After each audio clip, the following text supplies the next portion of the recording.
welcome back to another episode of Star Trek Online. This is your host, Captain Ron Phillips, here, back on YouTube. Happy Star Trek Day. Happy 55th birthday to Star Trek. Came out this day, September 8th, 1966. I do believe it was the very first episode showed up was The Cage.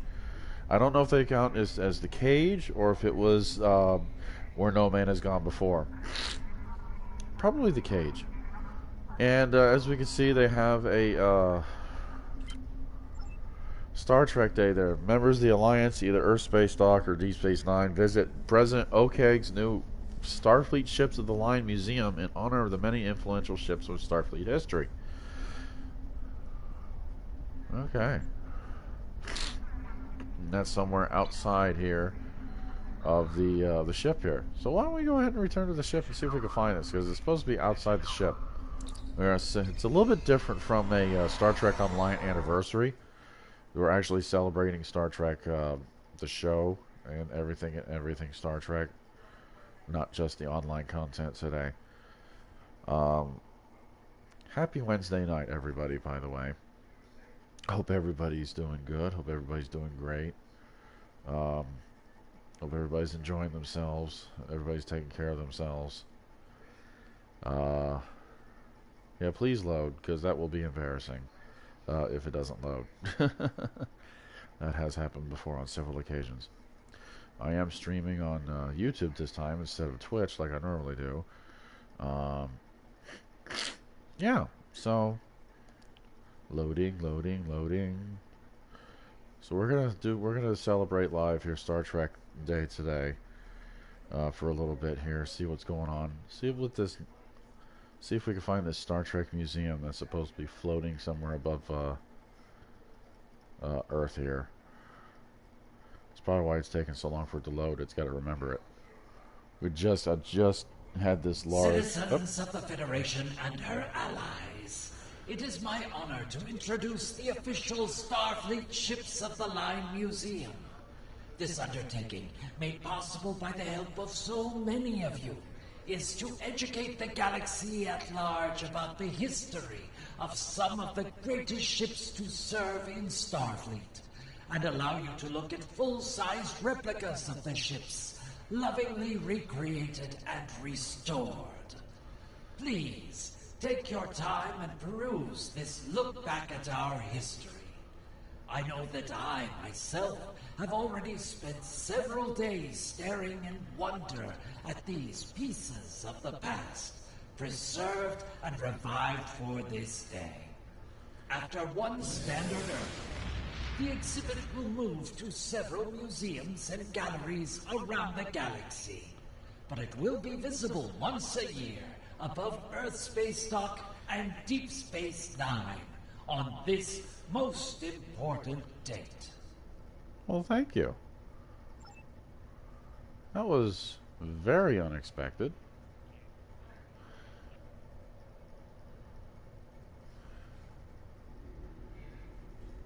Oh, and there they are right there. They all got the little...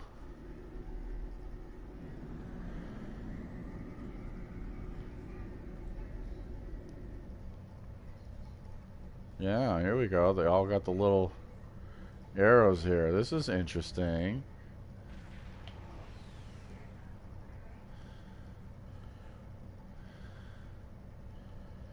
Here is the... Let's go ahead and go in order here.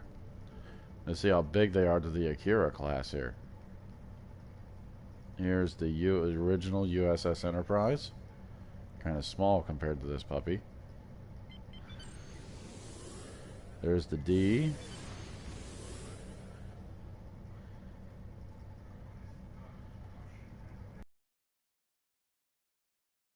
Holy crap. Wait a minute. What?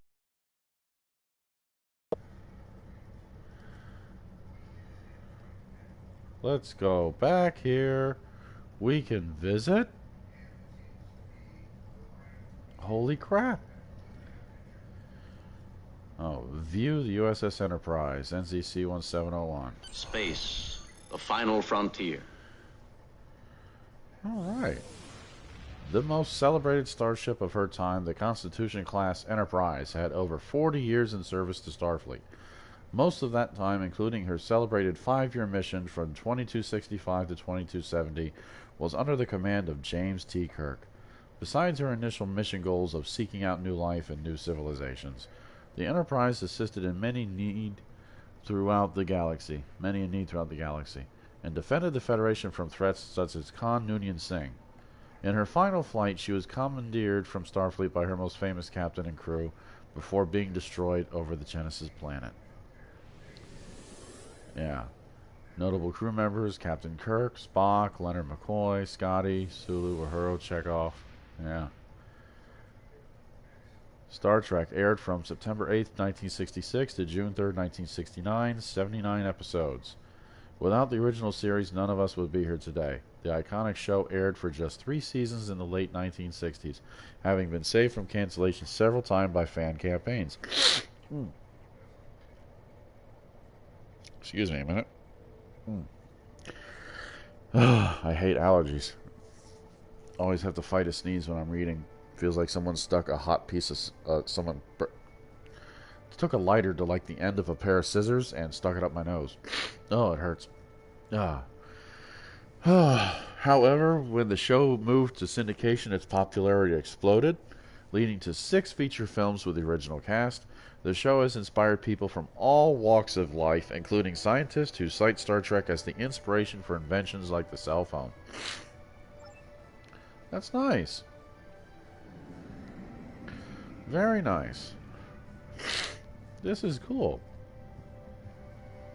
We're going to get our own little piece of history for each one. Let's make sure history never forgets the name. Enterprise. Damn right. The 5th ship to bear both the Enterprise's name and her iconic 1701 registry, the Enterprise D is an iconic piece of Federation history. Led by the principles of Captain Jean-Luc Picard, this legendary vessel ventured into a galaxy much changed since the original NCC-1701 had gone on her 5-year mission. During her time among the stars, the Enterprise D was present, a part of many major historical events, including the first encounters with both the Q Continuum and the Borg. Without the dedication of her brave crew, many more lives would have likely been lost in these incidents. And of course we have Captain Picard, Riker, Dr. Crusher, Worf, Data, LaForge, Troy. They even put Wesley. Oh, they got Wesley, and they put Dr. Pulaski. Now that's nice. Thank you for putting Dr. Pulaski in there. I mean, not many people liked her, but Diana Muldaur, she did the best she could with what was given to her. And of course, the great Tasha Yar, Denise Crosby. Star Trek Next Generation aired from the September 28th, 1987 to May 23rd, 1994, 176 episodes. If the original series is the point from which all Star Trek originates, the Next Generation was the franchise's first great test.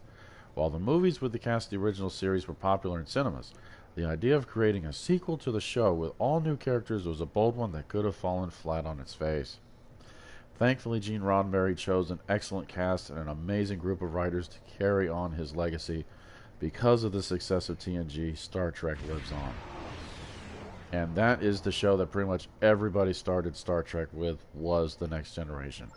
That was my show because...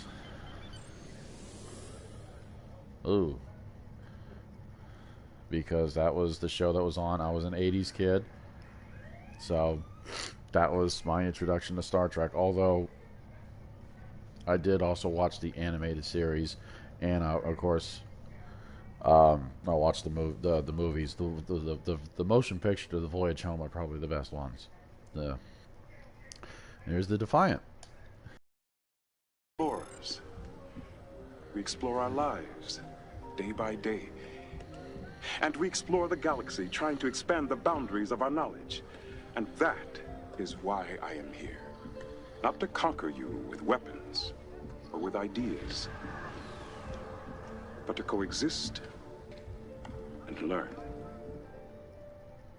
Captain Benjamin Sisko, played beautifully by the great Avery Brooks. Fantastic. I love this cast. The Defiant, Deep Space Nine. This was a great show. This was absolutely fantastic. The Defiant class project was begun in 2366 as a response to the increased Borg threat to the Federation. This tough little ship was Starfleet's first real attempt at a warship, with almost no scientific equipment on board. Ultimately, she did not pass her trials, and the project was put on hold until Commander Benjamin Sisko, a member of the Defiant team, asked for her to be assigned to Deep Space Nine to hold off the threat of the Dominion. From there, she served with distinction in the Dominion War and remained in service until her destruction in 2375. The USS Sao Paulo was assigned to Deep Space Nine and renamed the Defiant in her honor. And of course, we have everybody from Deep Space Nine. We have Captain Sisko, Jadzia and Ezri Dax, Worf, Julian Bashir, of course Chief O'Brien, Kira Nerys, Nog, Odo, Quark, Jake Sisko. And rest in peace to Aaron Eisenberg and Renee Auberjonois. We just lost last year. Kind of a real shocker, like right there on top of each other. Nog and Odo. Great people, great guys. Star Trek Deep Space Nine aired from January 3rd to 1993 to June 2nd, 1999, with 173 episodes.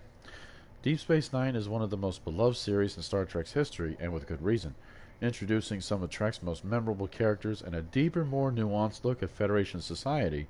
DS9 told some unforgettable stories. The impact of his serialized style can still be felt today in modern Star Trek television. Yes, it can.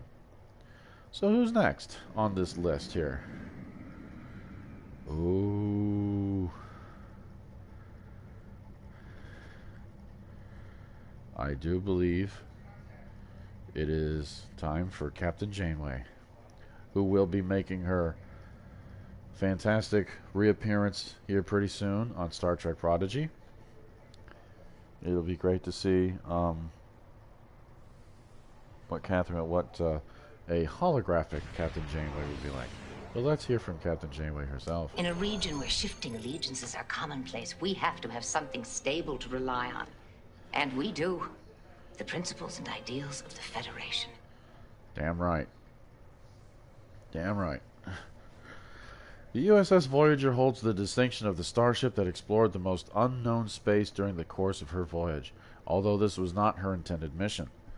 During a mission to secure the Maquis terrorists on board the Valjean, the ship encountered a being known as the Caretaker and was thrust 70,000 light-years into the Delta Quadrant. For 7 years, under the more than capable command of Captain Janeway, the crew searched for a way to return to the Alpha Quadrant and their loved ones, finally succeeding in 2378. The scientific and anthropological data brought back from her voyage was instrumental to the Federation's understanding of the varied species and locales of the Delta Quadrant, knowledge that is still referenced to this day. And of course we have the more than capable cast of Voyager: Captain Jane Ray, Tuvok, Commander Chakotay, Ensign Harry Kim, Tom Paris, 7 of 9, B'Elanna Torres, the Doctor, Neelix, who Neelix is fantastic, and Kes, of course. Star Trek Voyager aired from January 16th of 95 to May 23rd of 2001 with 168 episodes. Star Trek Voyager was the first and still only Star Trek television show to star a female Starfleet captain. Wait until Discovery here in about a month or so. Then we will have Captain Michael Burnham. But enough on that. We'll get to Michael Burnham here in a minute. During its 7-year run, it returned to the original Star Trek model of exploring a completely unknown part of space. The show is also notable for its deeper dive into one of Star Trek's iconic enemies, the Borg, providing new layers and details to that terrifying alien race. It's a very good show. Very good show. There she is herself. And the Enterprise E. Oh, they've got the Enterprise E. This is very interesting. The line must be drawn here. This far, no farther. Wow. That was Patrick Stewart going bonkers on First Contact. Interesting line to pick, but okay. I would have thought maybe they would have put the plenty of letters left in the alphabet quote there, but hey. After the destruction of the Enterprise D in 2371, this Sovereign-class vessel was rechristened in her honor and launched as the Enterprise E. The crew of the previous Enterprise was transferred over mostly intact and continued to serve under the command of Jean-Luc Picard.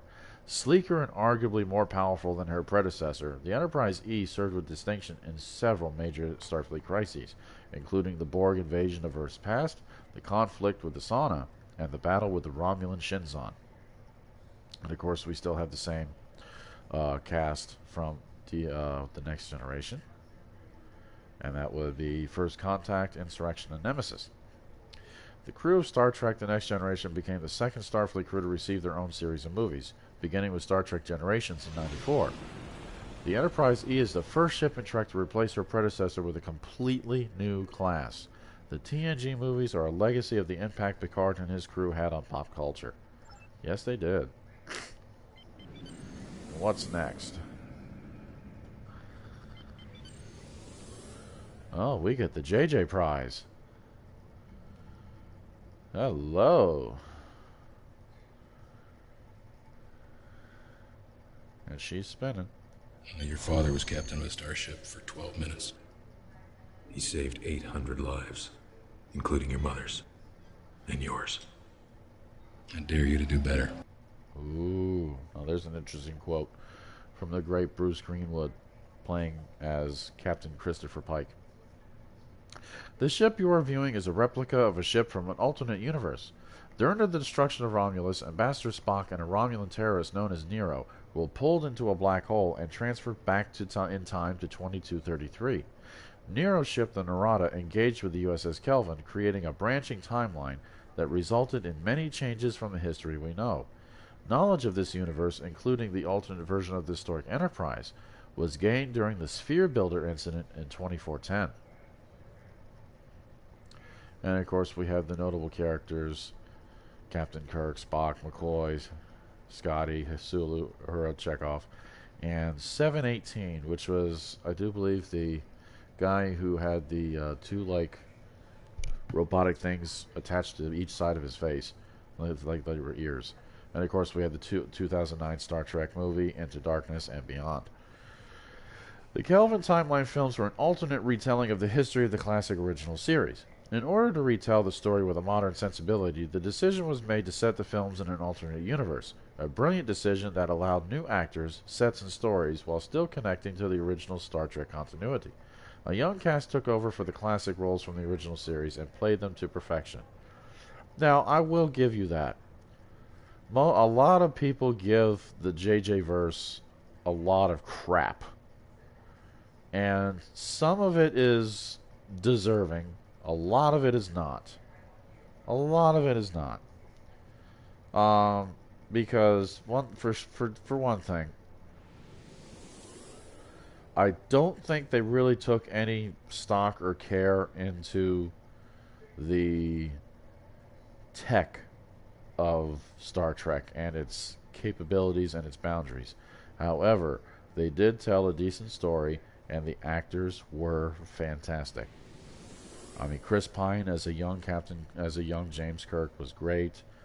Zachary Quinto was almost the spitting image of a younger Leonard Nimoy. Leonard Nimoy himself even said Carl Urban playing as Leonard McCoy reminded him so much of DeForest Kelley, he actually cried when he saw his performance. Simon Pegg as Scotty, that was rather interesting. But hey, to each their own. But I mean, it was an interesting take on, and I don't think James Doohan would have had a problem with that. It was a rather interesting casting. But hey, and of course Sulu. I can't think of his name now. I'm so terrible right now. I should know better. Zoe Saldana playing as Uhura, and of course the late great Anton Yelchin as the young Pavel Chekhov. There's another loss that unfortunately should not have happened, but it is what it is. So, next on the list.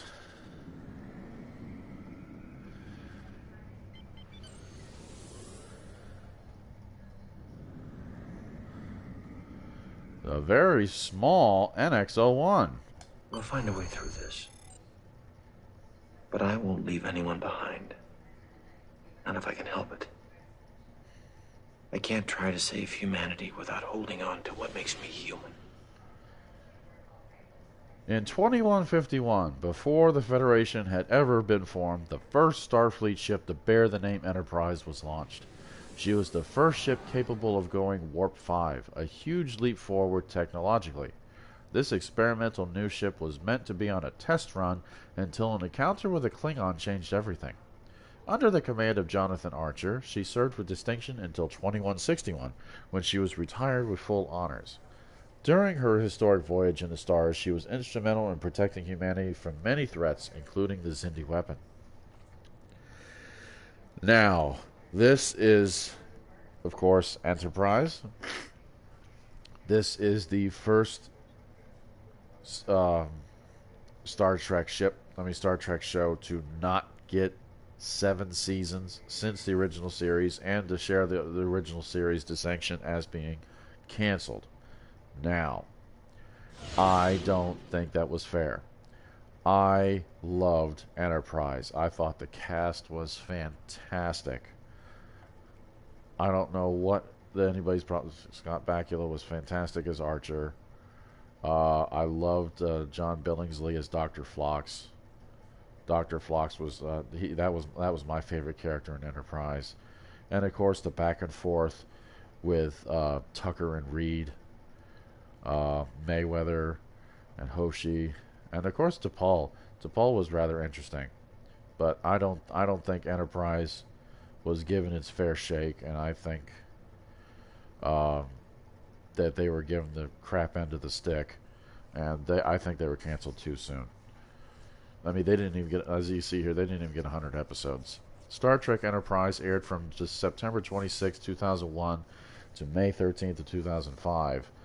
97 episodes. The last show to carry the Star Trek banner for 12 years, Enterprise told the story of one of the least explored areas in Star Trek history, the time before the founding of the Federation.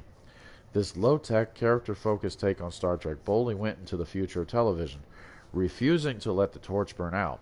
It is remembered for its excellent take on classic Trek stories and for its depiction of events that led to the formation of the Federation of Planets, the United Federation of Planets.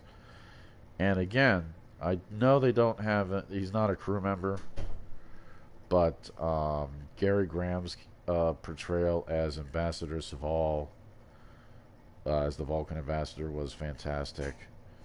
I can't remember the gentleman's name. The man who played Admiral Forrest was fantastic. Jeffrey Combs was a force to be reckoned with on Enterprise as the Andorian. He was just fantastic. This show, I think, got the crap end of the stick, and they should have gotten more seasons. So who's next on the list? We have here we go, the troublemaker, Discovery. The only way to defeat fear is to tell it no. No. We will not take shortcuts on the path to righteousness. No. We will not break the rules that protect us from our basest instincts. No. We will not allow desperation to destroy moral authority. Interesting quote from Michael Burnham. Okay, not bad. With her exploits only recently rediscovered after years of the highest classification, the USS Discovery is an important part of Federation history they are only just learning about. It was discovered that one of her captains, Gabriel Lorca, had been replaced by his counterpart from the Mirror Universe during the prior Worlds incident. After his removal from command, the Discovery was instrumental in ending the First Federation Klingon War and in stopping the threat of the rogue AI known as Control. The ship then disappeared into the far future, where all of her recorded history has been lost, or rather hasn't happened yet. And of course, we have so many people here. We're going on right now in Discovery. We had Captain Lorca, that was played by Jason Isaacs. He was fantastic. He was an interesting villain to follow. My favorite character on Discovery is Saru by Doug Jones. Saru is just a fantastic character on that show. Of course, they follow Michael Burnham, played by Sonequa Martin Green. Stamets can be annoying half the time, but that's okay. Landry, Ellen Landry, she didn't last as long as she could have, but that's nothing you can do about that. Ash Tyler.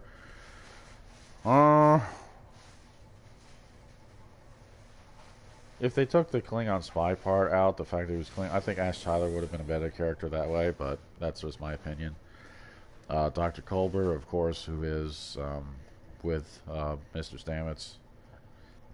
Everybody's favorite is Sylvia Tilly. She's rather the quirky, kind of preppy kind of ensign there on the ship, who was first officer in the last season for a little bit. Everybody remembers Arium, the almost complete cyborg, who we lost in season 2. Jet Reed.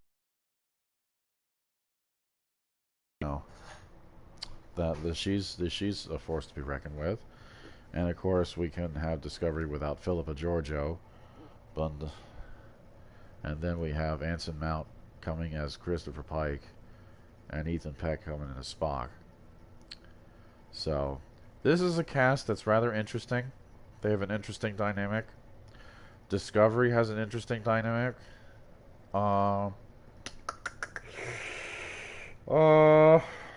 If you can get past the first season, the second season is so much better than the first one.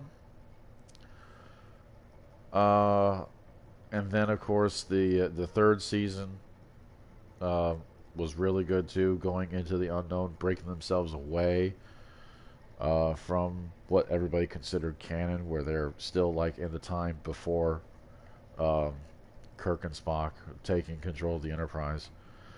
So Discovery, we're still yet to see how she's going, what she's doing. She still has a way to go. Season 4 is coming out here very soon. So, Star Trek Discovery began airing the 24th of September 2017. 29 episodes as of this writing. Star Trek Discovery is the triumphant return of Star Trek to television after 12 long years. The first show to star a character who was not the ship's captain. Discovery set out to begin a bold new era in Trek storytelling with serialized continuing stories. The show tells the story of the Federation's history, including the First War with the Klingons, and is continuing on today, telling the story of the Federation in the far, far future.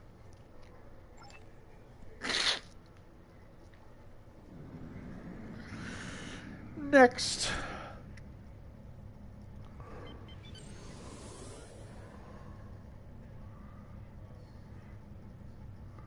Oh my goodness. The impulse engines are not working very well.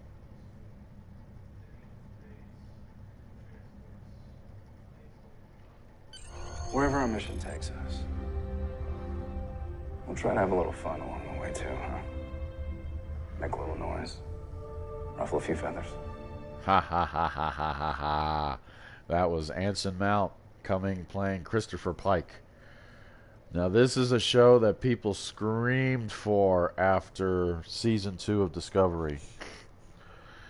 And by Joe, we're going to get it.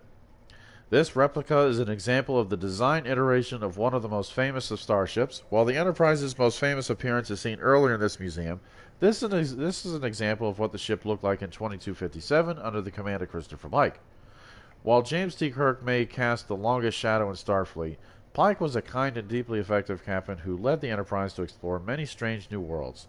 It is interesting to see the differences between this vessel and Kirk's Enterprise, and an encouragement to all Starfleet officers to always be thinking of the future and how to improve on past designs.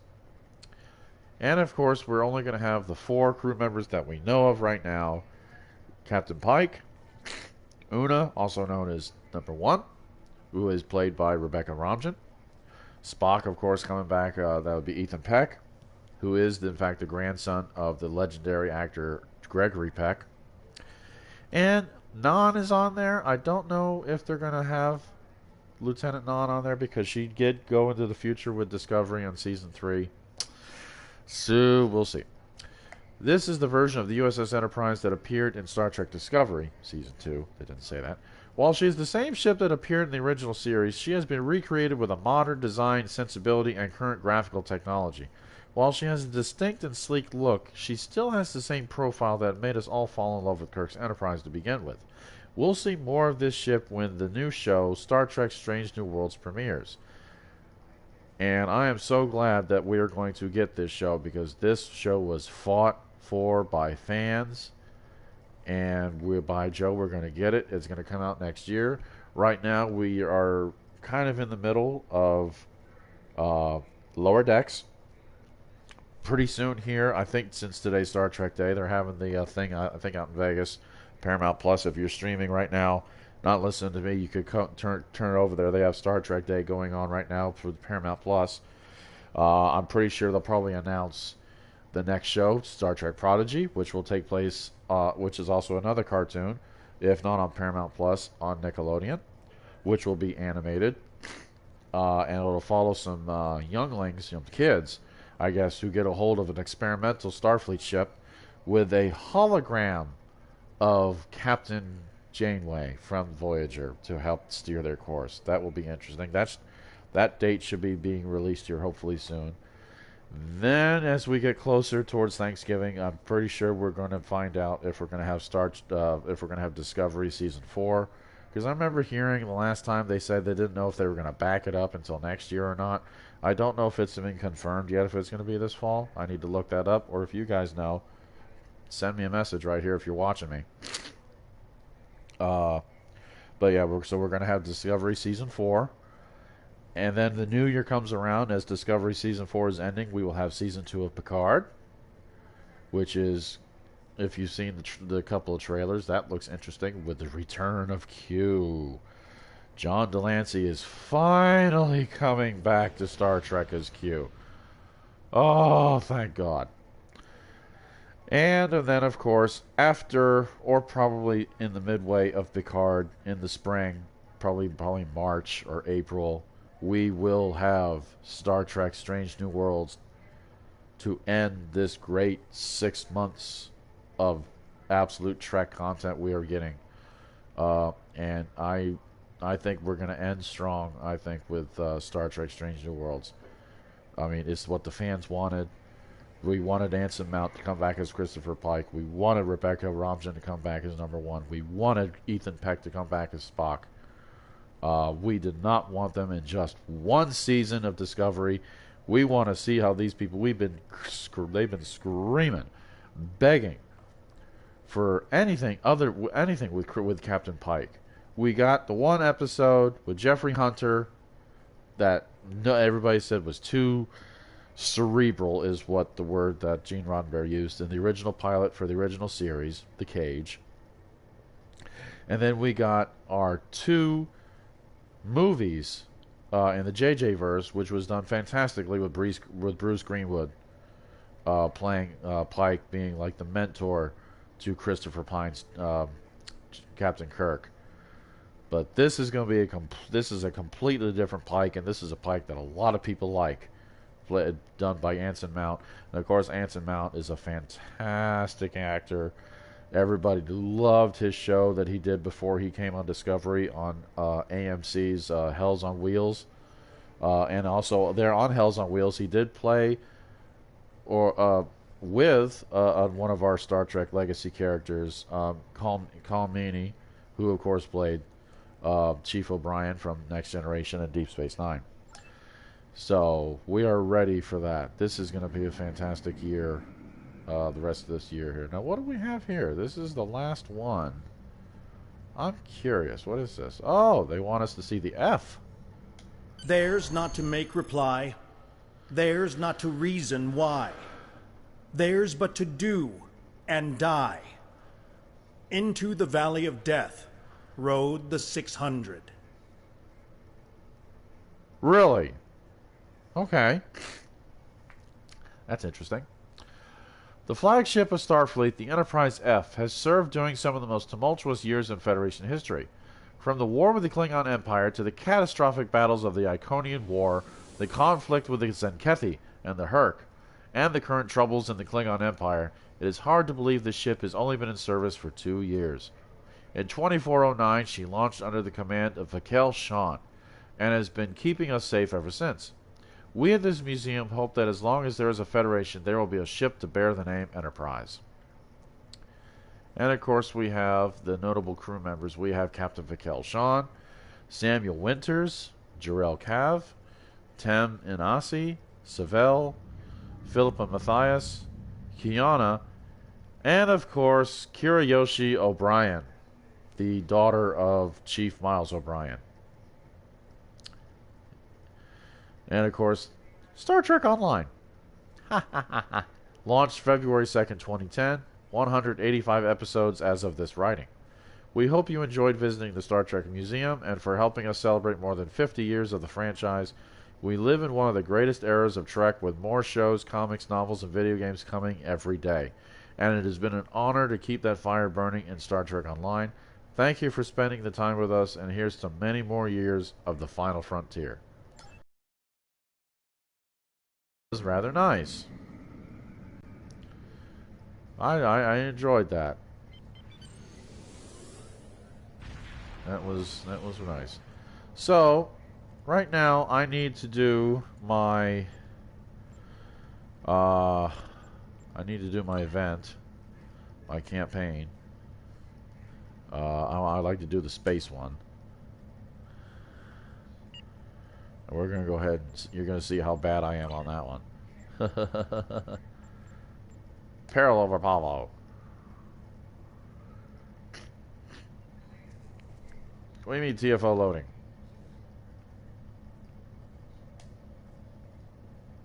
What happened?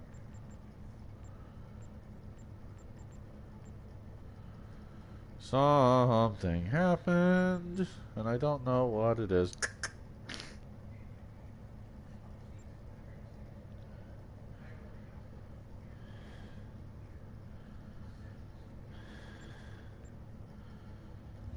Oh, I just had to wait.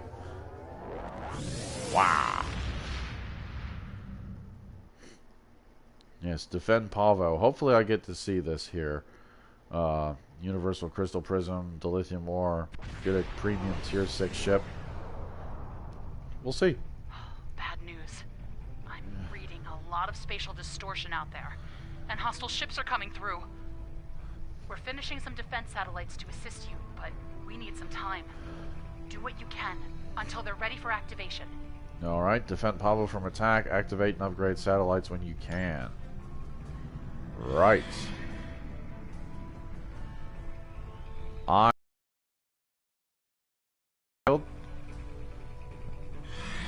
There's some decent ships on here.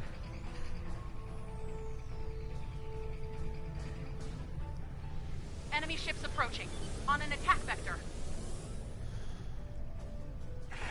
Oh, there is a vengeance in here. Interesting. All right. Holy crap.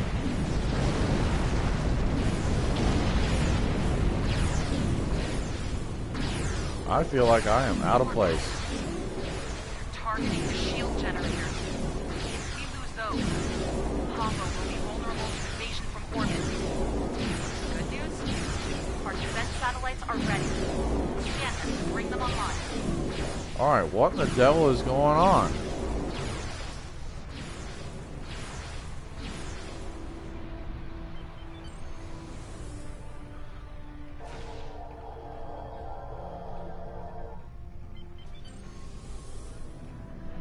God dang this remote, I tell you.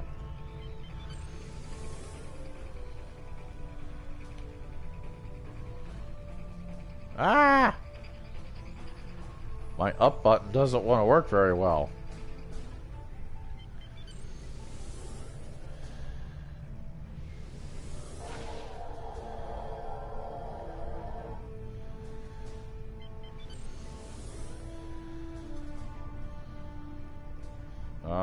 that's the last one.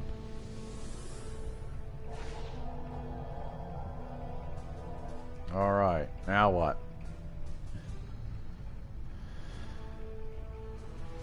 I think we're in deep trouble. That's what I think is up.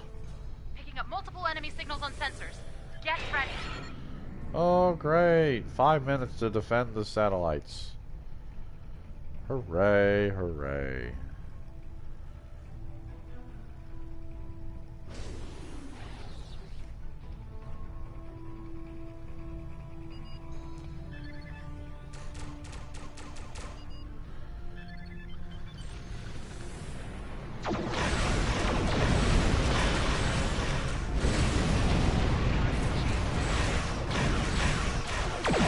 We're gonna have to work for this one.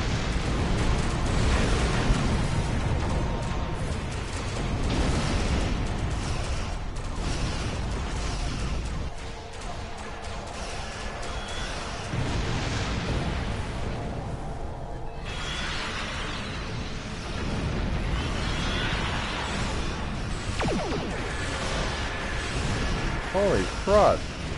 Oh, they just flew right into it. Just about. Whoa, Nelly. Turn around, turn around, turn. Whoa. Woo. Holy smokes.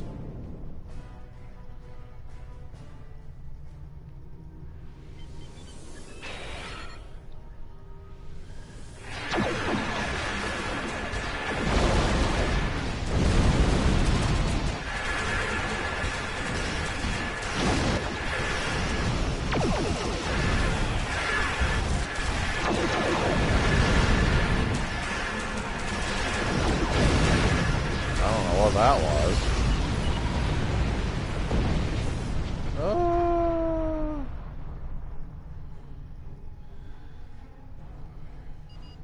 What the devil is going on?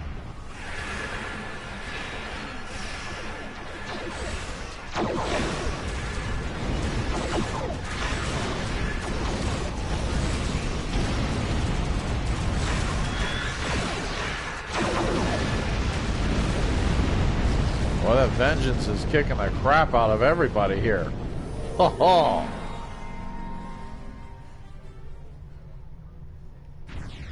Look at that bad boy.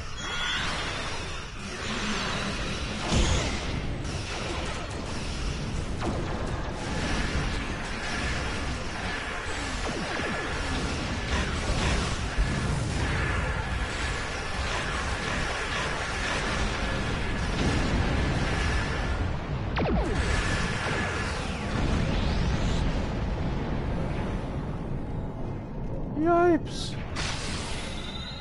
I still got 2 more minutes of this.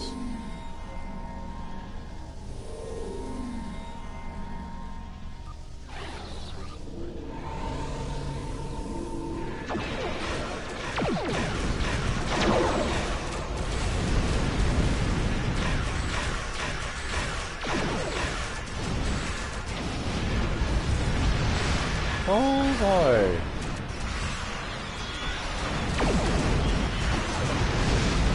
Woo.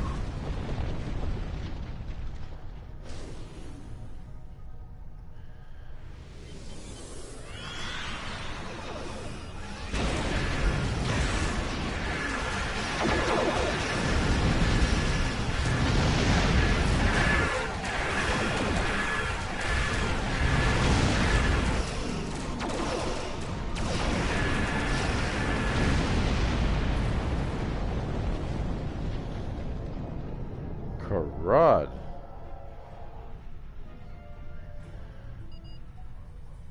Man. I don't know if you're seeing this, but I'm getting the crap kicked out of me. And I'm surviving. I don't know how.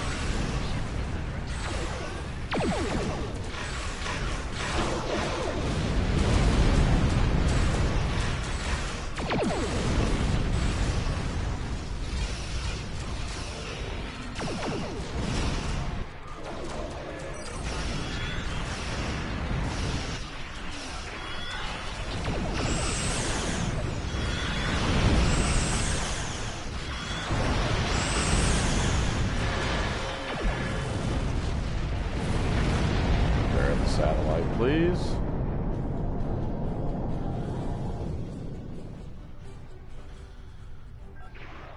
That should be it, even though they're there. Satellite upgrades are now available. Alright, acknowledged.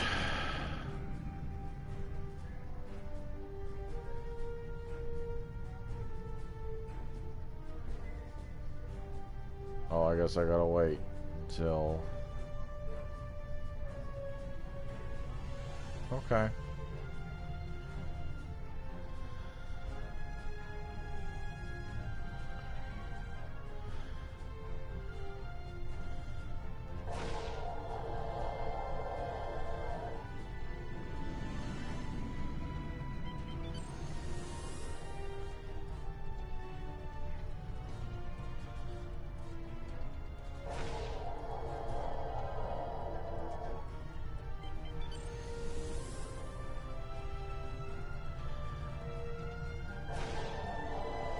Oh, okay.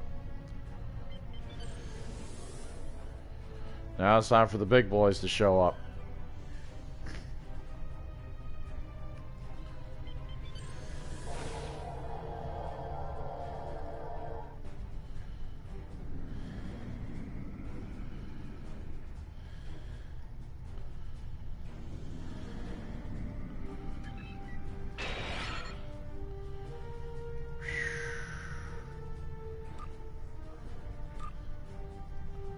Heads up, the enemy flagships are coming to attack.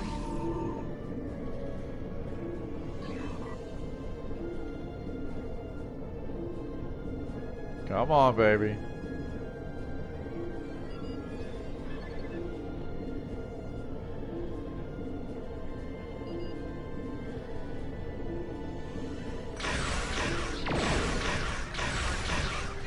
Raider? Wait a minute.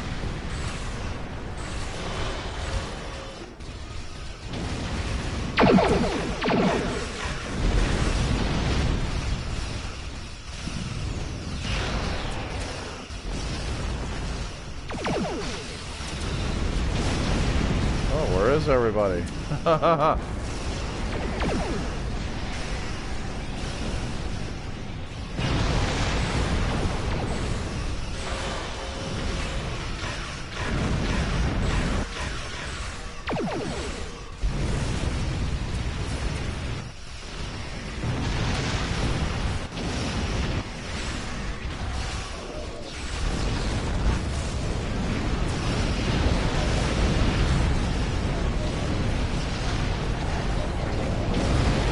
Oh, I got blown up.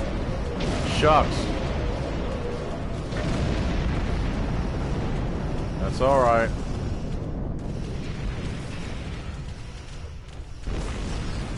Back in the game. Here we go.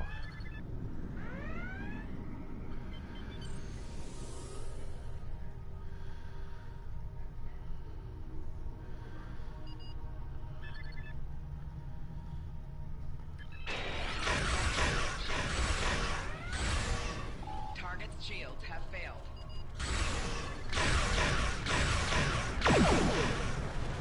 Shield generator beta is at 75%.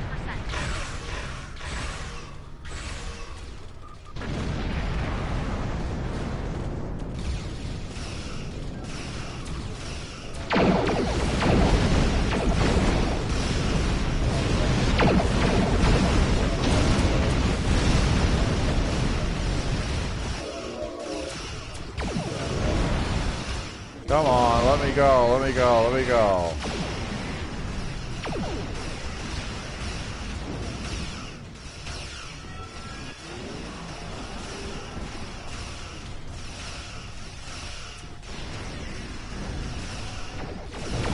Shield generator beta is at 50%. Oh, great. There we go.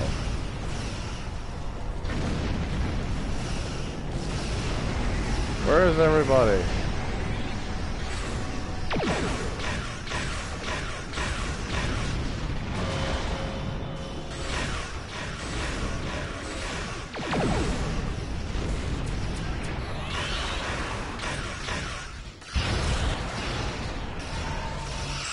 Well, I don't want ramming speed, but okay.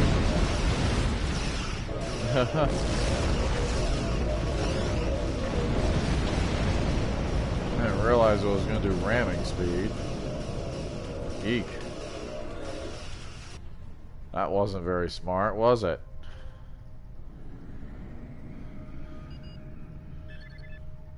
Yeesh.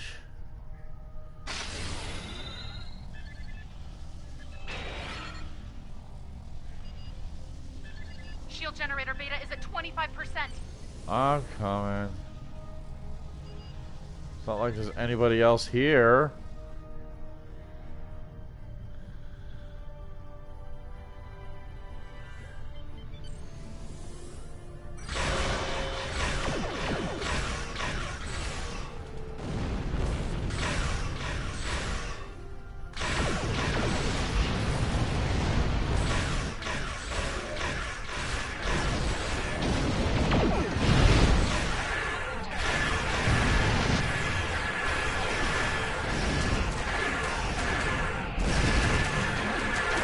Dang, let me go.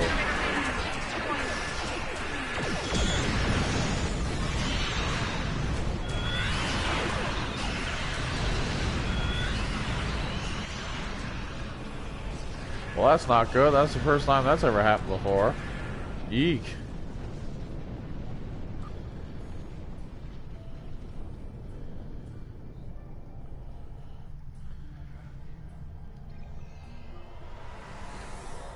They're gone. Yes, you did it! They're leaving. Well done. We'll continue to ready our defenses here. If they come back, Good grief. keeping Pavo safe is important. You've done a lot today to make that happen. Thanks. Yep. And I'm gonna do...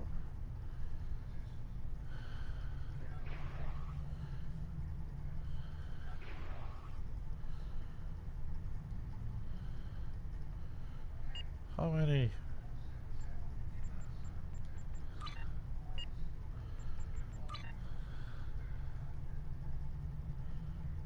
I've got Gamma and Discovery Legends. Okay.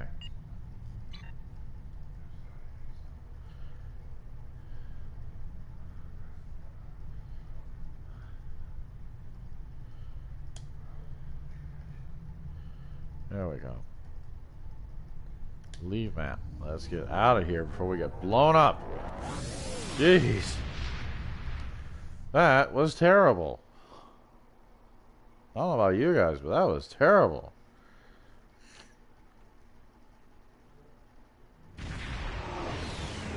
Oof.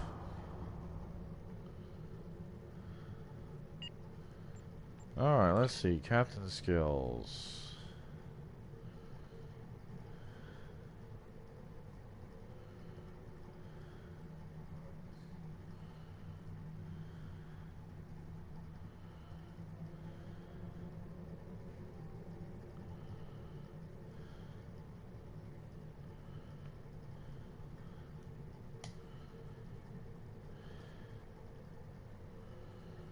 Alright.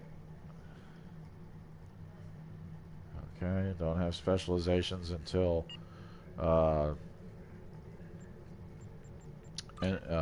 level 50. Got quite a bit of dilithium there.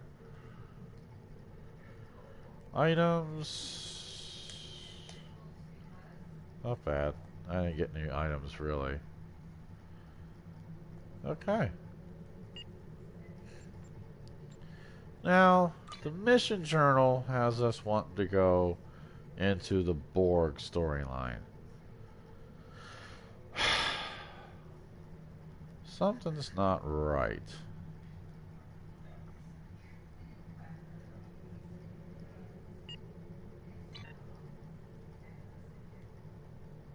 I'm going to try something here.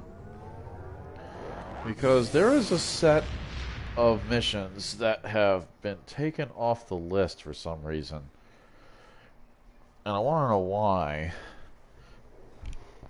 So I'm going to see if I can go over to the station where they take place and see if maybe I'll get a thing for it. Where are we? See, can we get over there? That is beautiful.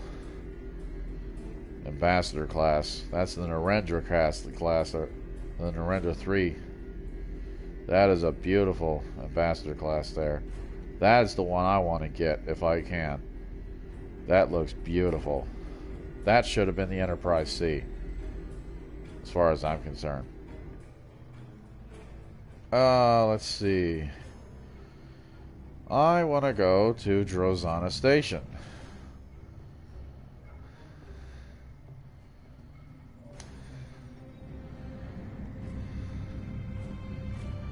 So bear with me here, folks. This is going to take a while.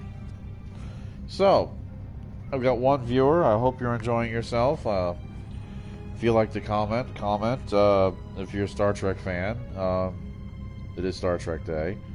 What is anything Star Trek? If you want to comment on it. You a fan of Star Trek? Is there any particular Star Trek you like or you don't like? Ships, characters, movies, shows, anything about the game. Your first experience with Star Trek. I can tell you right now, the first time I remember experiencing Star Trek was the animated series. It wasn't the TV, it wasn't the live action original show, but it was the cartoon that came out in the mid-70s. And I'm going to look up the name of that episode because it was a rather interesting one. But it was the episode where the Enterprise got sucked into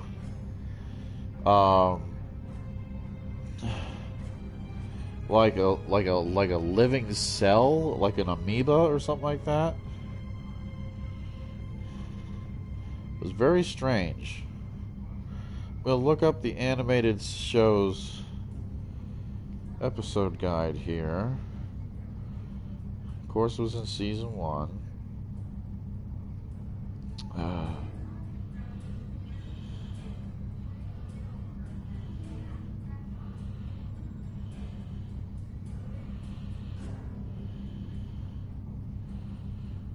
Let's see here.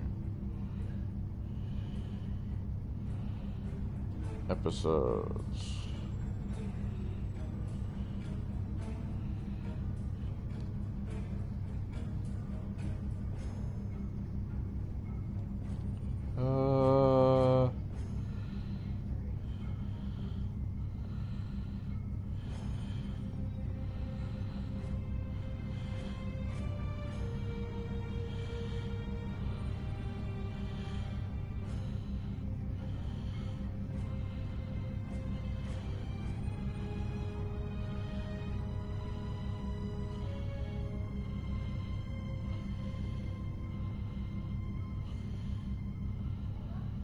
Oh, I'm not sure which one it is.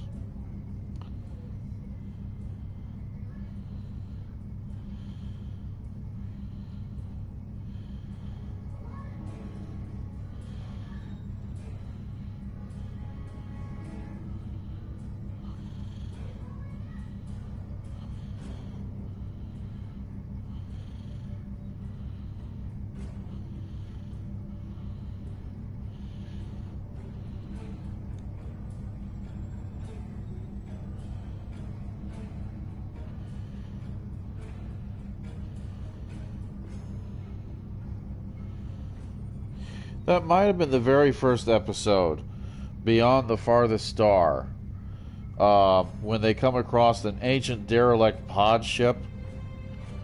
It's either that or when they where they go into the giant cloud creature. One of our planets is missing. I cannot remember, but it's one of those two.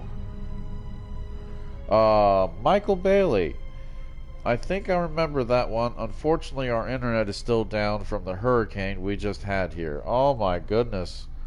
Mr. Michael Bailey, I hope you guys are okay. I'm glad you're safe.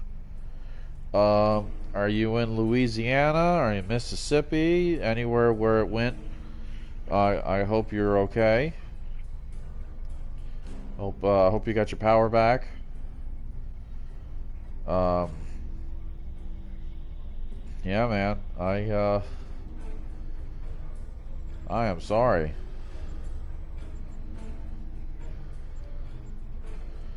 Let's see. Incoming hails now. They're all the same. Okay, let's go to Drozana Station. And let's see if I pop one of these missions up.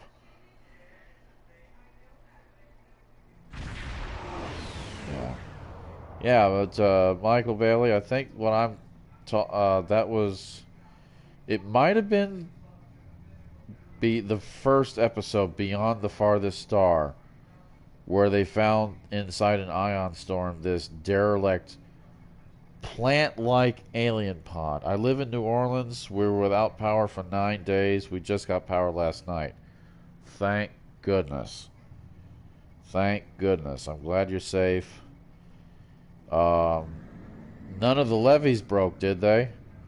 I know I was watching the Weather Channel, and one of them thought one of the levees broke. But it was actually just the storm surge going over the levee. I can't remember where that was. I think that was somewhere by the Delta. Like to the southeast of Metro New Orleans. Drozana. You're cleared for docking. Oh, I forgot about this guy. And a few things that you didn't even know you wanted. Shopping, drinking, dining, entertainment. You'll find it all here. And don't forget the 77th rule of acquisition. If you break it, I'll charge you for it. I'm sure you will. But yeah, man, I feel you, man. I myself live here in Gulf Coast, Florida. I'm not too far away from you. I'm less than a day's drive from you, and we've had our fair share of bad weather ourselves here. Probably going to get a piece of that one that's going to come across the Gulf here in a minute, a day or two. So, Drozana Station.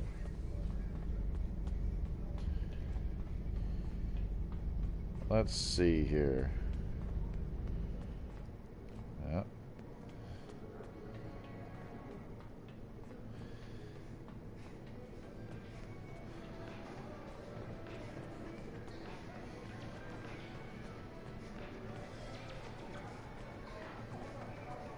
So I'm looking to see. Oh, I miss Rom. You miss Rom, Lita? I'm sorry. Well, there's Zamara. She's still here. She's supposed to talk about the demons.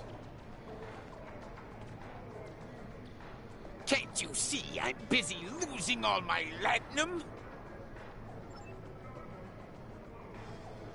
Can't you see I'm busy? Yeah, I see you're losing your latinum. Oh, what's the harm in a little friendly wager? Interesting. There's no flashing blue lights. So I wonder if they got rid of the Davidian missions then. That's very interesting. Well, well, well, well, well.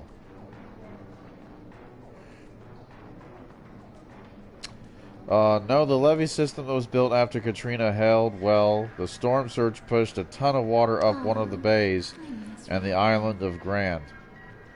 Wow. I'm just glad you guys are okay. That's all I care about. I'm just glad you guys are okay.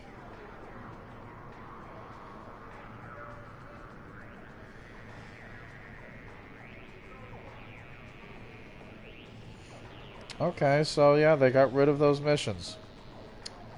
I'll be god danged. I wonder if they got complaints about them. Keep your eyes on the wheel. Okay. In case you're wondering, Michael, there were missions that were supposed to take place. I don't know if you've played this game before. They were supposed to take place Oh, wait, here it is. There's something wrong with the lighting controls. Maybe it's the comet cocktails. You should be careful with those. They're not synthale. Ah, but he's not going to mention it. Okay. Okay. There were stories, there was missions where you could go back to the 23rd century here on Drozana Station, and you had to combat Davidians, who were in the one episode of TNG. They're like in a different alternate dimension. And it was, oh yeah, you got to run around with McCoy, you got to run around with Scotty. Yeah, that kind of upsets me that they took those missions off. Very bad, very bad. But, yeah. Okay. So I guess we're going to go ahead and return to the ship.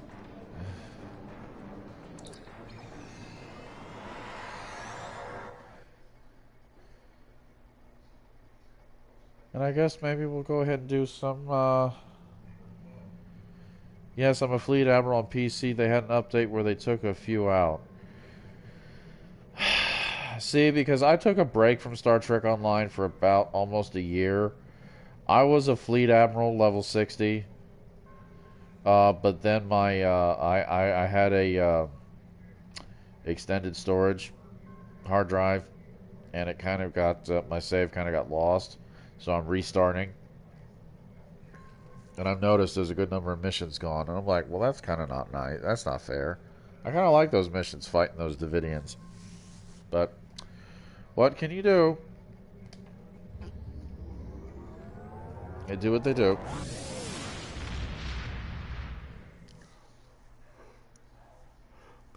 I'm playing this on the PS4 myself. If in case you didn't know. Let's see, what time is it? Ooh, it's 10:38 Eastern Standard Time. You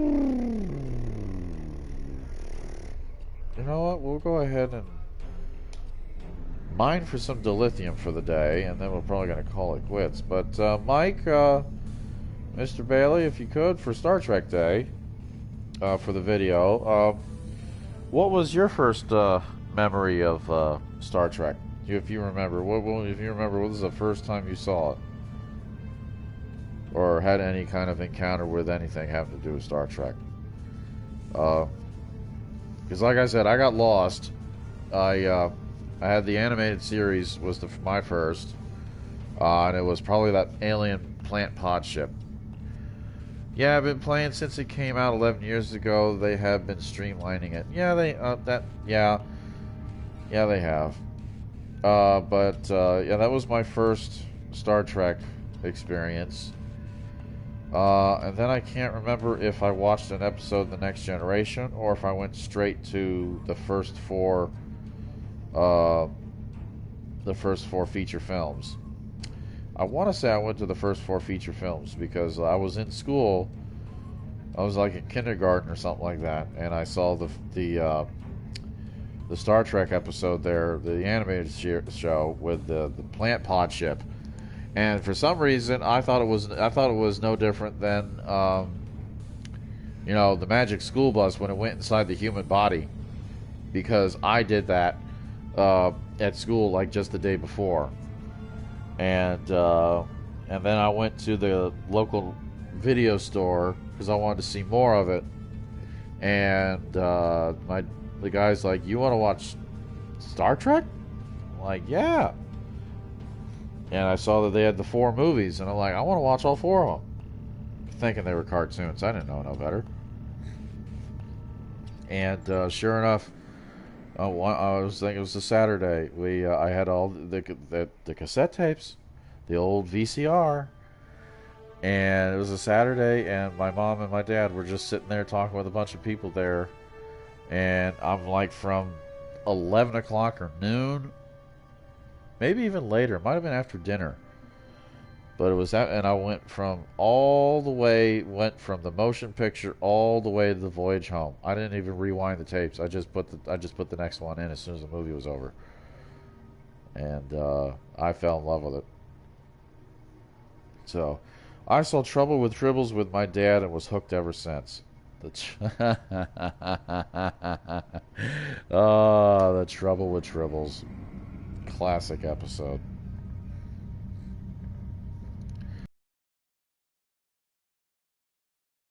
Fantastic.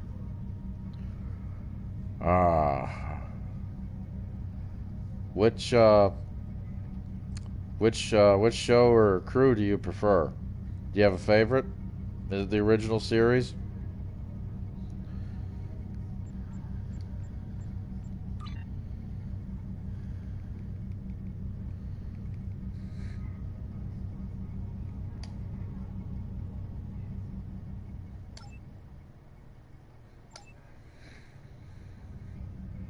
I know, no, I mean, I grew up with, I love those first 4 movies. I didn't get to watch any of the original series episodes, until when I had to get up at like 5 o'clock in the morning to catch the bus, to go to middle school. Because that was, when the Sci-Fi Channel first showed up, when satellite TV was first coming out. And they would show reruns of Star Trek at like 5 in the morning on weekdays, I think it was, or maybe 1 or 2 weekdays, because I think some of the other ones, they had old reruns of the old 1960s like spy, like puppet shows, like Thunderbird 66 or Thunderbirds or something like that. It was weird stuff. I'm not old, I'm not that old, but I'm old enough. I remember this stuff. Oh man, but and then not long after that, after I come home in the afternoon, in the evening, we watch TV, and I'd be just enamored, just floored, loving The Next Generation, and Patrick Stewart and that crew. I thought they were fantastic. I loved all of them. There's not one Star Trek show or crew I do not like. The Discovery one I had to took me a little while to warm up to, but really don't have a favorite. Just like it overall. They don't try to screw it up like they do Star Wars. LOL. Well, that's what I was gonna say. There, they went kind of too Star Warsy in the first season of Discovery, and I really don't want to say that.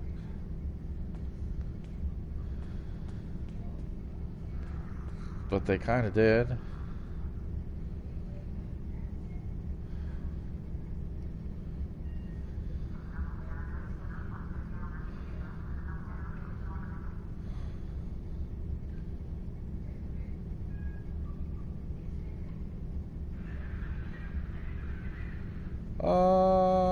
Just get the pre-owned. It don't matter.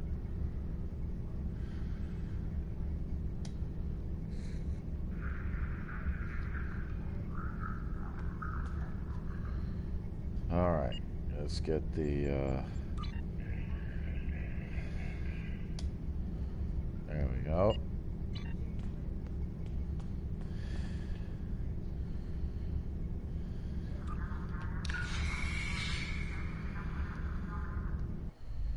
Exit the airlock. I've always been worried about falling off the side of this damn thing. I don't know if you've ever felt like that by accident. If you were like, oh my god, I'm going to fall off the side. Well, yeah, they were getting too close to TOS. They had to do something.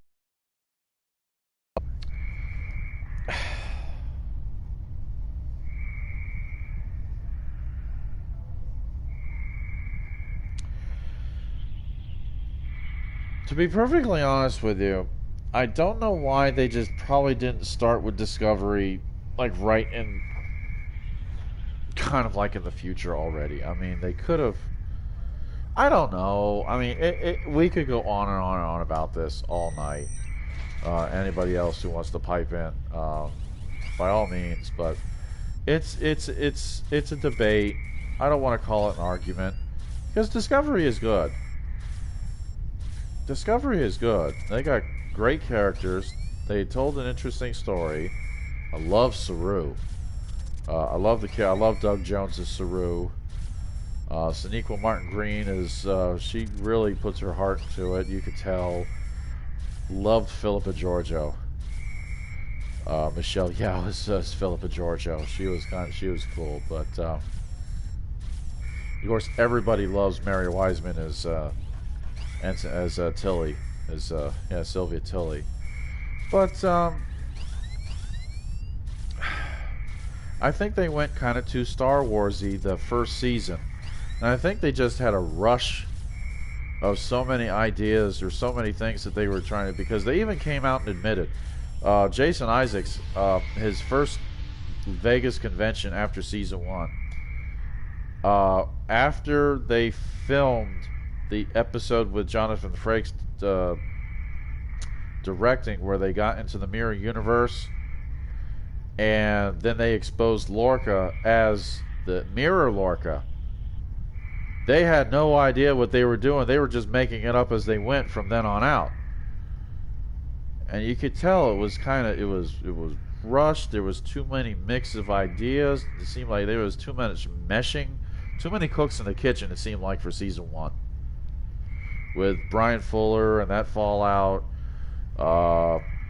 They didn't have Michelle Paradise in yet. Kurtzman. I'm 50-50 on Kurtzman. Since Michelle Paradise showed up, the show's been, as a producer, the show's been a lot more. It seems like it feels more organic. It doesn't feel like there's too many people throwing in stuff. It doesn't feel rushed. I just think for some reason they tried to take it in too far of a direction from the original series, and they're only supposed to be 10 years before the original series, and they made the Klingons look too alien. I think they just went the JJ. I thought it was, I listened to people on YouTube thought that it should have been Discovery would have been so much better, no questions asked, no debate, no problem, if they said it was a JJ verse show, because the JJ Abrams movies was all pew pew pew pew pew. That's what everybody's problem with Star Trek has been these lately, is pew pew pew. That's what they hear. That's what all they think it is. It's just a pew pew pew. Oh yeah, they could have. My thing is Star Trek Prodigy with Janeway and where she fits in the Voyager timeline. That's going to be a very, very interesting show, because Michael, I don't know if you are a subscriber or not. Not to me. But there is a YouTube channel that has been following that Everything Trek for the last 6 years. They've been on for 6 years. They're called Trek Yards, and I've been a subscriber to Trek Yards for the last 5 years. Done by 2 gentlemen, very nice, very talented gentlemen, Captain Stuart Foley and Commander Samuel Cockings, both. One in London, England, and the other one in London, Ontario. And they love Star Trek. They got into it for their love of the tech and everything, and the ships. And they actually have videos where they got to meet the guys who made most of the tech and the props and stuff for the Star Trek shows, like Denise and Michael Okuda. Oh yeah, you follow them? Excellent. Because I do believe when they did their video for Prodigy, I think they said that Prodigy takes place a couple of years after Voyager got home. So that might be your answer there. But yeah, those guys are fantastic. I love Trek Yards. Those guys are funny as hell. Captain Foley, he's he's interesting. He's an interesting guy.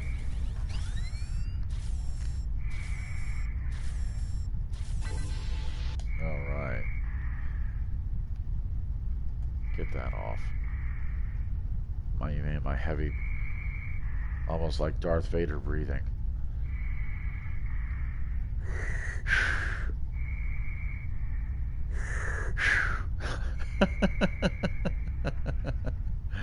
Oh, it's funny.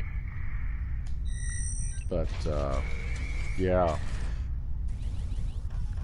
I haven't done this in a very long time. This is fun. It's a good way to get extra dilithium. You can do it once a day.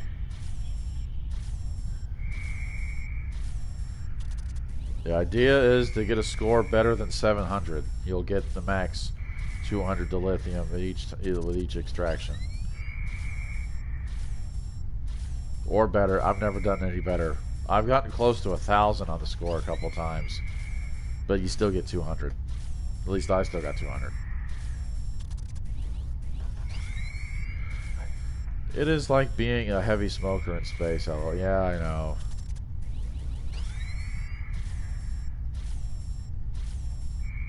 Oh, I broke 1,000 this time. Wow. And I still got 200. Ah.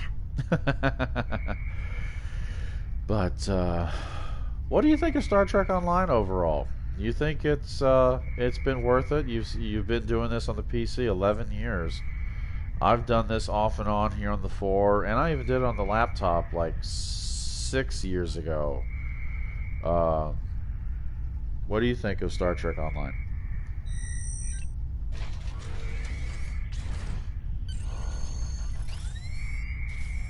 Because I love it. I love it.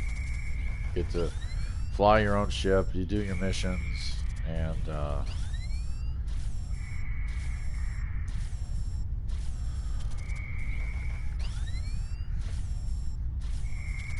you know, they have excellent stories on this. They brought back a lot of the legacy actors to reprise their roles in voice act or play other parts in voice act.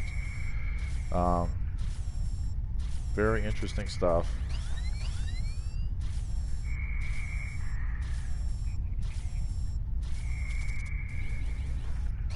Although there was one mission, if you, Mr. Bailey, if you've been on this entire time, there was one daily mission that they had when they first started that they took off, and I don't know why, because it was something I did every day.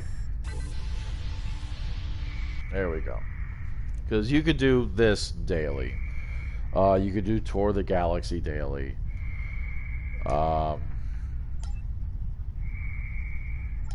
Okay.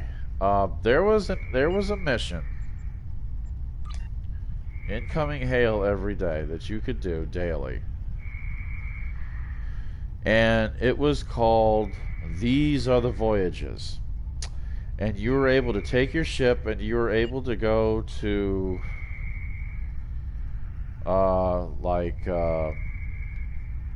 some of these spots here, like where I always went to, like the Delta Velonis cluster, or the Araucanus Arm, or the Hiromi cluster, and you do 3 different missions within the cluster. Sometimes you just deliver supplies, sometimes you free a planet from raiders, sometimes you actually beam down to the planet, and it was always a set of 3, and when you did that set of 3, you got like 2,000 dilithium, and you're able to do that every day. And I kind of miss that. I kind of like doing that.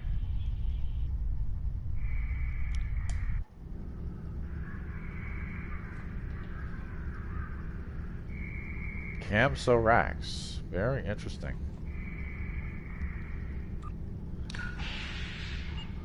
Okay, let's get this off of you. Yeah, that's better.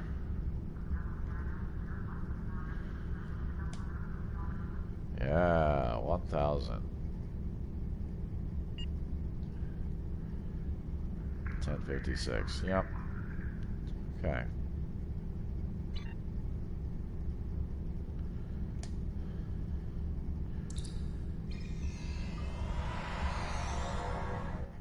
Let's see what we can do for duty officers out here. Well, I bought the lifetime subscription years ago. I love it. I play it every day. Great storylines. Love when they bring in the cast members. Yeah, I feel the same way. I mean, I love it. I love it. And you don't have to keep doing the story every day. You can do whatever you dang well please. And you can get whatever ship you want. I mean, the only thing that really, I think, almost hurt this game is all the damn microtransactions and the Zen and all that crap. But, I mean, you still get pretty decent items and pretty decent ships without having to buy everything. But if I put the money into it, and I get a tier 6 ship, where are you, baby?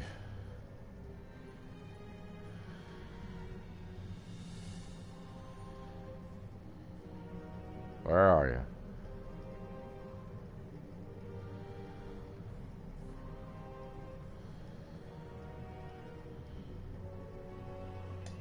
That's what I'm getting. I want the Narenda class support cruiser. That's the puppy I want. I mean, that was done by Andrew Probert. That was supposed to be the Enterprise C. That's actually what was, I think, on a painting or a drawing that was actually in Captain Picard's ready room there for like the first season or two of The Next Generation. So, yeah, that is the tier 6 ship I want. That's what I want. That beautiful thing. And yes, I know I don't have enough Zen. I only got 20. Because I don't put money in this game. I'm not... It's not that I'm cheap, it's just... let's just say I'm glad this game is free. Oh, I'm so terrible.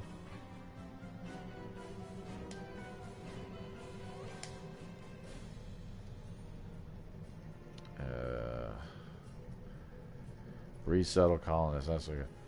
That is a good one. I got the Inquiry battle cruiser. Oh, okay, that's neat.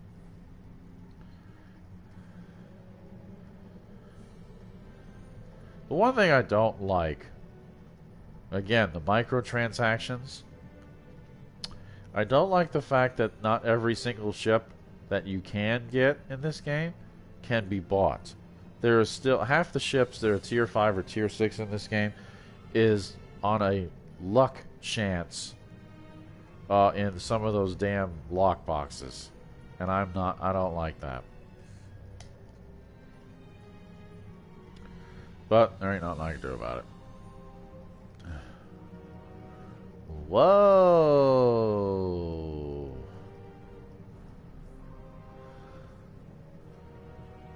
Wow!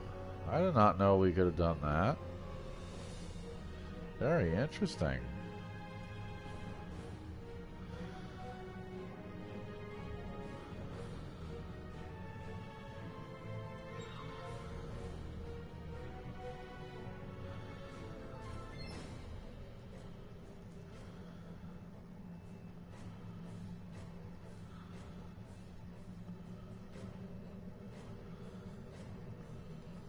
Okay.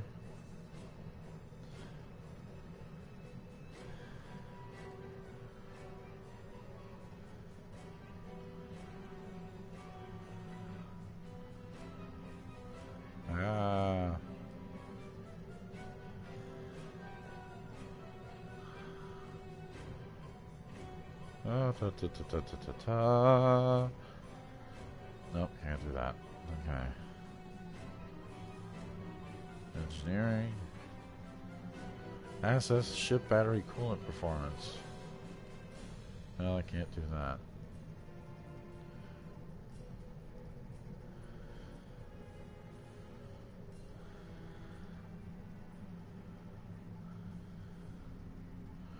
I got mine through the promo where you can choose from an Infinity Box ship, 2 T6 coupons, or 1,500 Lobby crystals.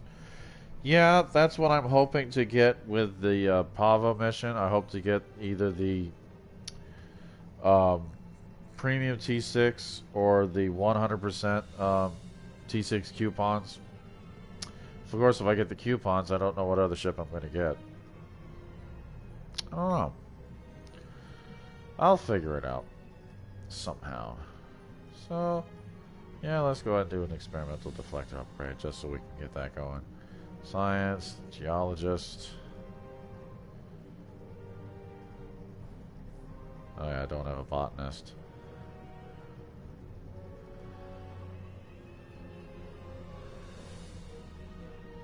Where's my other... Oh, phooey. That's fine. Just use him.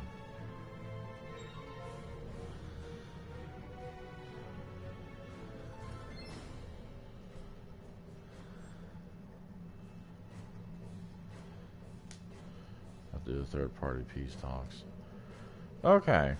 I'm gonna head back to the other side of the map. And then I'm probably going to call it quits here. Only just because I've got... I got to get up for work in 4 hours. But I'm a dummy. That's what I do. I'm a night owl, unfortunately, and I don't get as much sleep as I should. I'm burning my candles at both ends, if you know what I mean. Shouldn't do that, but what can you do?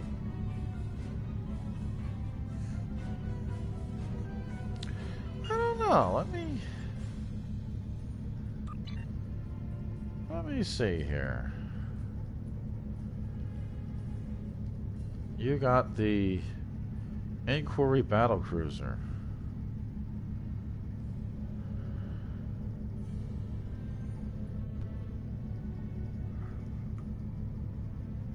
Huh.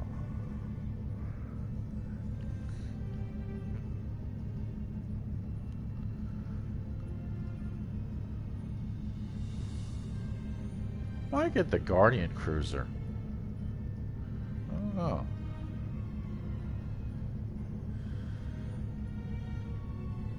Very interesting.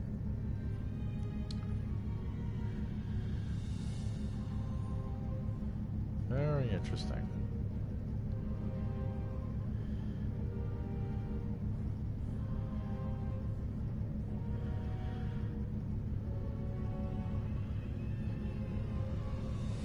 Of course, there's the redone Reliant. That would be interesting to have.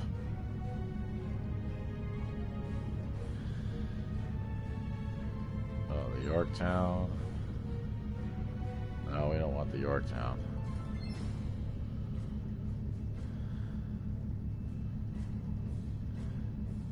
Now, how did I get all the way over there?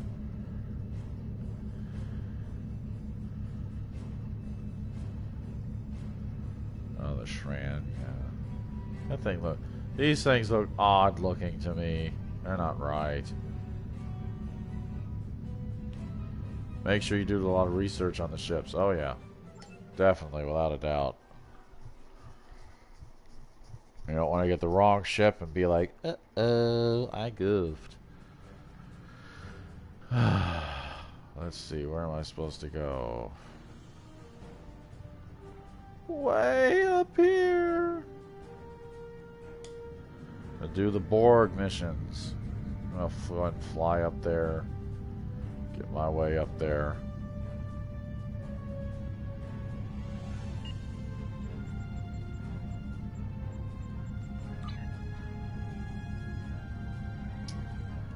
Uh, 20,000 credits. I only got 20,000 credits. That's okay.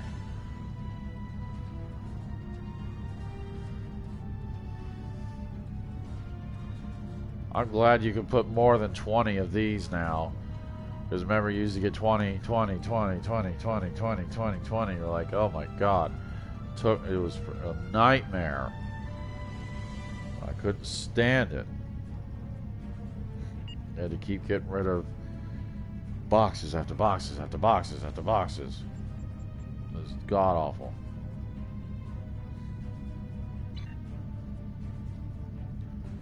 wish I had transwarp. I'd get there a little faster. But, yeah. So, as I make my way up here into Borg territory, I want to thank Michael Bailey for joining me tonight here, celebrating Star Trek's 55th birthday, its anniversary on Star Trek Day. Hopefully, you didn't miss too much from Paramount Plus and their live stream celebration today. Was rumored that there very well would have been a release date for Prodigy. There would have been a release date for Discovery Season 4, for Picard Season 2, as well as Strange New Worlds. The one thing that most people were waiting for today, since they did not have it at the San Diego Comic-Con in the last, 3 weeks? 3 weeks ago, was a trailer for Strange New Worlds, and a lot of people were hoping that would be released today. So I certainly hope that that is the case, and then we Trekkies can break the internet and see what we have in store for us next year with Strange New Worlds, and of course the great Anson Mount and Rebecca Romijn and Ethan Peck, and to see where they take the original Enterprise before William Shatner gets his hands on it again. Chronologically, of course. Chronologically. So I want to thank everybody who does decide to watch this video and help me celebrate Star Trek Day. I want to thank Michael Bailey again for joining me here on YouTube, here on the Captain Ron Phillips channel. Anybody who else decides to watch this after the live stream, want to comment, please, by all means. What was your first experience with Star Trek? Do you have any favorites? Do you have anything you don't like about it? By all means, please comment. Hit the like button if you liked the video. Hit the dislike button if you didn't like it. If you didn't like it, that's fine. I'm sorry. I mean, I do what I can. I'm not here to get all big and famous. I'm just here to share my fun with everybody. Because games are fun. They're supposed to be fun. They're not supposed to be a job. They're not supposed to be raging. You're not supposed to throw a little shit fit. They're supposed to be for fun. And I want to share my fun with you.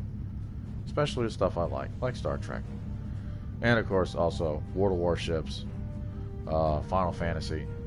So, yeah, like I said, hit the like button if you like it. Hit the dislike button. That's fine with me. I don't mind. Please comment, like I said. Memories of Star Trek, favorite actors, favorite shows, maybe if something you didn't like. By all means, put it in the comment section. Again, thank you, Michael Bailey. Surviving that hellacious storm up there in New Orleans. Be safe, man. The season's not over yet. You take good care of yourself. And as I like to say at the end of every one of my videos, keep a weather eye on the horizon. And anybody else, subscribe to the Captain Ron Phillips channel, because this is, I mean, I've just started this channel this year. I'm doing a few videos here, left and right. I don't know. I'm not expecting to get big. I don't expect a big channel out of it. But you know, you never know what might pop on here. So good night to Mr. Michael Bailey. And thank you for joining me again. You have a good night, Once sir. thought to be an unstoppable force, the Borg were dealt a heavy blow by Catherine Janeway and the crew of the USS Voyager. But the Borg are nothing if not resilient. They retreated, waited, planned, and they adapted. These are not the nightmares of Wolf 359. They are faster, aggressive, relentless, remorseless. What the Borg cannot assimilate, they will destroy. How prophetic. Thank you very much. We will end that with the great Leonard Nimoy and his ominous warning of the Star Trek Online Borg. That was great to end this with Leonard. Of course, Leonard has the last word. Why not? Thanks again, everybody. Thank you, Michael Bailey. Hit the like button. Hit the dislike button. Comment any favorite Star Trek memory or crew or show or anything you don't like about Trek, anything that's coming up. Subscribe to the Captain Ron Phillips channel. Keep a weather eye on the horizon. Live long and prosper, guys. You take care of yourselves. I will see you next time. Good night.